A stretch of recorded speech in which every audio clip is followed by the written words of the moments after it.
आजच्या या उत्सवाचं खऱ्या अर्थाने वैशिष्ट्य तर बाप्पाच्या मूर्तीमध्ये आपण जर वैशिष्ट्य पाहाल तर या वर्षी एक आनंदाची बातमी आहे की रिलायन्स फाउंडेशनच्या माध्यमातून लालबागच्या राजाला जवळजवळ 20 किलो वजनाचा असा सोन्याचा मुकुट अर्पण झालेला आहे, जो आम्ही बाप्पाला आता परिधान केलेला आहे, मुकुट चढवलेला आहे बाप्पाच्या शिरावर. आणि हा जो मुकुट आहे हा मुकुटामुळे बाप्पाची जी खऱ्या अर्थाने भाविकांना जे अभिप्रेत असतं बाबा लालबागच्या राजाची श्रद्धा जी आहे ही श्रद्धा कुठल्या प्रकारे आपण मोजमाप करू शकत नाही, ही श्रद्धा आगाध आहे. आणि येणारा भाविक जो आहे या आगाध श्रद्धेच्या माध्यमातून लालबागच्या राजाचं दर्शन घेत असतो. त्यामुळे प्रत्येक भाविक हा आम्ही जो जेव्हा इथे लालबागच्या राजाच्या दर्शनाला येत असतो त्या भाविकामध्येच आम्ही खऱ्या अर्थाने लालबागच्या राजाचं रूप पाहतो. येणारा भाविक जो आहे हा इथे येऊन लालबागच्या राजाचं दर्शन घेऊन ज्यावेळी घरी सुखरूप जातो तेव्हा आम्हाला देखील एक वेगळ्या प्रकारचा आनंद मिळतो.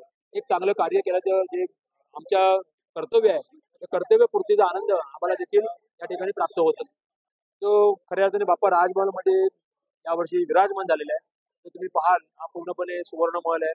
बाप्पाला मगाशी मी सांगितल्याप्रमाणे सुवर्ण मुकुट अर्पण झालेलं आहे रिलायन्स फाउंडेशनच्या माध्यमातून. आणि संपूर्ण सजावट जी आहे मुख्य प्रवेशद्वार जे आहे ते बद्रीनाथच्या महादरवाज्याची ती प्रतिकृती आहे. त्यामुळे त्या पद्धतीने या लालबागच्या राजाचं या ठिकाणी आपण सजावट केलेली आहे. या मुख्य व्यासपीठावर आणि डाव्या साईडला आपण पाहिलं असेल तर शंकर पार्वतीची मूर्ती तिथे विराजमान झालेली आहे. म्हणजे बद्रीनाथाच्या मंदिराला समोर ठेवून शंकर पार्वतीच्या मूर्तीला समोर ठेवून बाप्पा हे शंकर पार्वतीचे पुत्र असल्या कारणाने तो एक माहोल या ठिकाणी यावर्षी सजावटीच्या माध्यमातून भाविकांना अनुभवायला मिळेल असं आम्हाला आशा आहे.